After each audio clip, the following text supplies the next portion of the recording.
Quando a gente olha o balanço de uma grande empresa, vemos números. Ativos, passivos, lucro.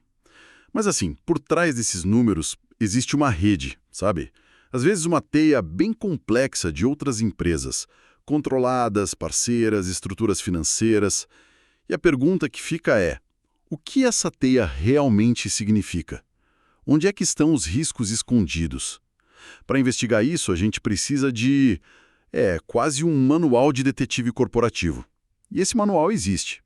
É a Norma Brasileira de Contabilidade, a NBC TG 45. Eu sei, o nome soa técnico, talvez um pouco intimidador, mas a nossa missão aqui é tratar esse documento não como um texto legal, mas como um mapa. Um mapa que ajuda a gente a entender por que as empresas são obrigadas a mostrar suas conexões e como nós, ao ler um relatório, podemos enxergar a imagem completa. E não só aquela foto bonita que a empresa quer mostrar, né? Essa é a perspectiva perfeita, porque o objetivo principal dessa norma não é burocrático, é prático. Ela quer responder a duas perguntas fundamentais para qualquer um que queira entender uma empresa. A primeira é: com quem essa empresa está envolvida e quais os riscos que esses relacionamentos trazem? Pensa nisso como entender quem são os amigos da empresa e se algum deles tem, sei lá, uma má influência. Gostei da analogia. E a segunda pergunta? A segunda é: como esses amigos afetam o bolso da empresa? Ou seja, como essas participações impactam o balanço, os resultados, o caixa. No fundo, a norma inteira é um grande esforço para evitar surpresas desagradáveis, sabe? É para que o investidor não descubra tarde demais que o lucro vinha de uma subsidiária que está prestes a quebrar ou que uma dívida enorme estava escondida numa parceira. É um mecanismo de defesa contra o risco invisível. Ok, então vamos começar a mapear esse universo. Que tipo de relacionamentos empresariais a norma coloca, assim, sob essa lupa? Imagino que não seja qualquer participação minoritária em qualquer empresa. Exato. O foco está onde o risco e a influência são relevantes. A norma define basicamente 4 grandes grupos. O primeiro é o mais óbvio, as controladas. São as empresas que a companhia-mãe efetivamente comanda, onde ela dá as cartas. O segundo grupo são os negócios em conjunto. Pensa num casamento de negócios, tipo uma joint venture, onde o controle é compartilhado. Ninguém manda sozinho, né? Certo. Até aí parece lógico. Controle total ou... Ou controle dividido. Isso. O terceiro são as coligadas. Aqui, a empresa não controla, mas tem uma influência significativa. É como se aquele acionista importante, que embora não tenha a palavra final, tem um assento na mesa e a opinião dele pesa muito. E o quarto tipo, que é onde a história fica mais interessante, mais complexa, são as entidades estruturadas não consolidadas. Esse nome já soa misterioso. Entidade estruturada. Vamos guardar essa para daqui a pouco, porque me parece que tem um universo inteiro aí dentro. Mas antes disso, tem uma coisa na norma que me saltou aos olhos. A ideia de julgamentos e premissas significativos. Isso me surpreendeu. Quer dizer que contabilidade não é só aplicar a regra e fazer conta?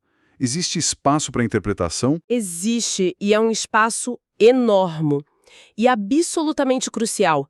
Esse é o ponto que separa a contabilidade de livro-texto da contabilidade do mundo real. A norma reconhece que definir controle hoje em dia é muito mais sofisticado do que simplesmente olhar quem tem 51% das ações. Peraí, então o que a gente está dizendo é que o controle de uma empresa pode ser uma questão de interpretação? Isso é enorme. Significa que duas pessoas, olhando os mesmos dados, podem chegar a conclusões diferentes sobre quem realmente manda. Isso muda tudo na hora de analisar um balanço. Muda completamente. A norma força as empresas a serem transparentes sobre essa interpretação. Por exemplo, uma empresa pode ter 60% dos votos de outra, mas ter que explicar por que, apesar disso, ela não a controla. Talvez exista um contrato que dê um sócio minoritário o poder de veto sobre todas as decisões importantes, as chamadas atividades relevantes. Nesse caso, o poder real não está com a maioria. Mas isso não abre uma brecha perigosa? Essa subjetividade do poder real, ela não poderia ser usada por uma empresa para, convenientemente, não consolidar uma subsidiária cheia de dívidas, alegando que não a controla de verdade? Essa é a preocupação central, e é por isso que a transparência é tão exigida. A empresa não pode simplesmente dizer, eu não controlo. Ela precisa detalhar por que chegou a essa conclusão, quais são os acordos, os direitos do outro sócio. E o mesmo vale para o inverso. Uma empresa com só 40% dos votos pode ter o controle de fato, talvez porque os outros 60% estão espalhados entre milhares de pequenos acionistas que nunca se organizam. O que importa é o poder de fato, não o poder no papel. E a empresa tem o ônus de provar a sua análise. Entendi. A regra é, se você vai usar o julgamento, você precisa abrir a caixa preta e mostrar como pensou. E dentro dessa lógica de julgamento, tem um caso bem particular que a norma trata, a tal da entidade de investimento. O que ela tem de diferente? Essa é uma exceção fascinante. Pensa num fundo de private equity ou venture capital. O negócio deles não é administrar as empresas que eles compram, sabe? O negócio deles é comprar, melhorar o valor e vender com lucro. Eles são investidores financeiros, não gestores operacionais. Para eles, consolidar dezenas de empresas de setores diferentes no balanço não faria sentido.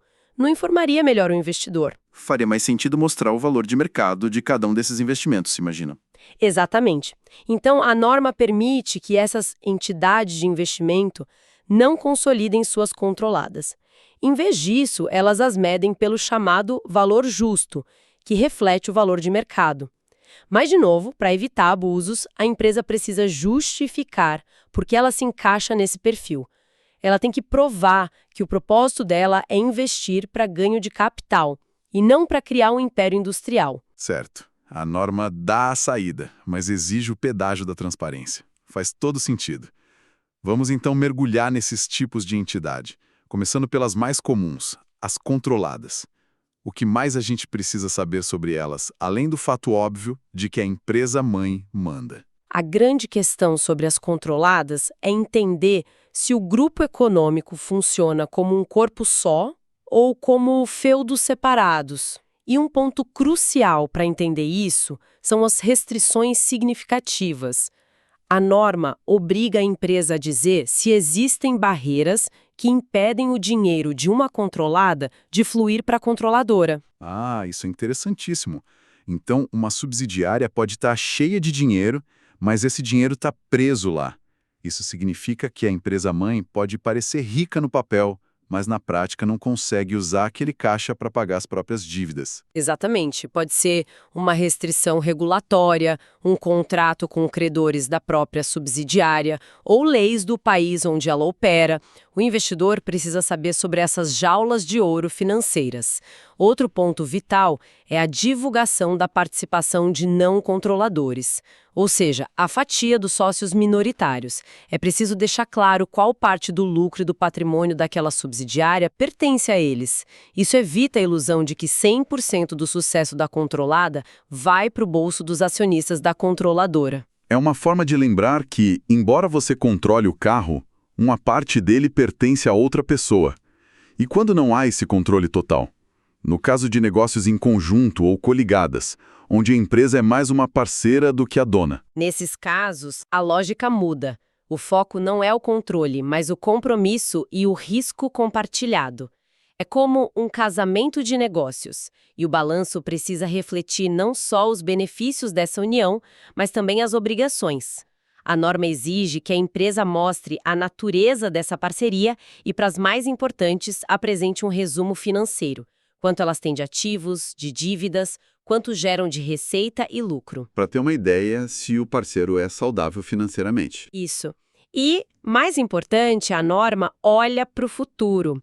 Ela exige a divulgação de compromissos. Por exemplo, a empresa se comprometeu a injetar mais 100 milhões de reais na joint venture no ano que vem para construir uma fábrica nova. Isso precisa estar claro. Assim como os passivos contingentes, riscos que podem ou não se materializar. Por exemplo, se a parceria está sendo processada, o leitor do balanço precisa saber que existe um risco de perda ali, mesmo que incerto. É sobre expor as promessas e os perigos futuros daquela relação. Perfeito. Agora chegamos ao tópico que me deixou mais curioso. O nome por si só já parece saído de um filme de espionagem corporativa. Entidades estruturadas. O que diabos é isso? É quase isso. O nome assusta, mas a ideia é mais simples do que parece. Pensa numa empresa de missão única, ou talvez uma empresa robô. Ela é criada com um manual de instruções tão específico, tão detalhado, que na prática ela não precisa de um CEO ou de um conselho para tomar as grandes decisões. As decisões já estão pré-programadas no contrato que a criou. Pode dar um exemplo mais concreto? Claro. O exemplo clássico é um veículo de securitização. Um banco quer tirar um monte de financiamentos de carro da sua contabilidade, ele cria essa entidade estruturada, vende os financiamentos para ela e essa entidade, então, emite títulos no mercado lastreados nesses recebíveis. A única missão dessa entidade é coletar os pagamentos e repassar para os investidores. Tudo o que ela faz é governado por um contrato. Não tem votação, não tem assembleia. O controle não vem do voto, vem do design, da estrutura contratual. Entendi. O poder não está nas ações, está no manual de instruções. E por que a norma se preocupa tanto com essas estruturas? Especialmente as que não são consolidadas, ou seja, as que não aparecem formalmente no balanço da empresa-mãe. Porque, historicamente, elas foram o veículo perfeito para esconder riscos e dívidas. Foi no coração dessas estruturas que a crise financeira de 2008 explodiu. Eram os famosos ativos fora do balanço, o off-balance sheet. Por isso, a norma hoje é extremamente rigorosa. Ela exige que a empresa dê detalhes sobre sua relação com essas entidades, mesmo que não as controle. Qual a natureza da relação? Qual o tamanho da exposição ao risco? O objetivo é jogar um holofote nesses cantos que antes eram escuros no balanço de uma empresa.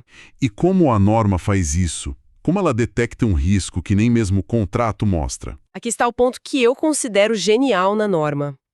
Ela tem um mecanismo de detecção de risco implícito. Ela exige que a empresa divulgue se forneceu suporte financeiro voluntário a uma dessas entidades. Ou seja, um socorro financeiro que ela não tinha nenhuma obrigação contratual de dar. Uau! Isso é realmente ir fundo.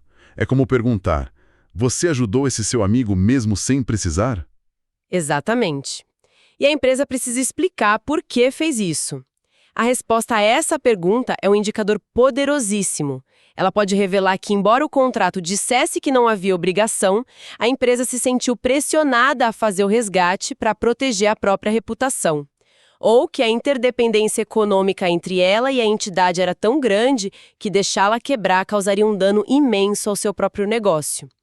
Esse suporte voluntário é a fumaça que indica o fogo do risco reputacional ou sistêmico, um risco que nenhum contrato consegue capturar. É a norma agindo como um detector de mentiras para o relacionamento real entre as empresas. Isso é fascinante. Então, depois de toda essa jornada pelo mundo da NBC-TG 45, o que eu levo disso tudo é que, primeiro, essa norma não é sobre preencher formulários. É sobre contar a verdade da teia de relacionamentos de uma empresa. É uma missão de transparência radical. Sem dúvida. Segundo, e isso realmente me marcou, é que controle é uma arte, não uma ciência exata. É uma questão de julgamento sobre poder real. E as empresas precisam defender suas teses com argumentos, não só com porcentagens. E por último, que a gente precisa ter uma atenção especial com essas estruturas mais exóticas, as entidades estruturadas, porque é ali que o design contratual pode esconder os maiores riscos, é onde o jogo é mais sutil. É uma síntese perfeita. E para deixar um pensamento final, algo para refletir, eu voltaria para essa ideia do que não está escrito. A norma, em vários momentos, nos empurra a olhar para as intenções atuais da empresa de fornecer suporte financeiro, seja para uma controlada em dificuldade ou para uma entidade estruturada. A intenção, não a obrigação. Exatamente. Isso levanta uma questão fundamental para quem analisa qualquer empresa. O que os contratos não dizem. Que pressões de mercado, que estratégias de longo prazo ou que medos relacionados à própria reputação podem levar uma empresa a resgatar uma parceira, mesmo quando a lei e os contratos dizem que ela poderia simplesmente virar as costas. A norma nos força a pensar nisso, e a resposta, muitas vezes, nos mostra que as verdadeiras obrigações de uma empresa, os seus verdadeiros elos, são muito mais fortes do que a tinta no papel pode sugerir.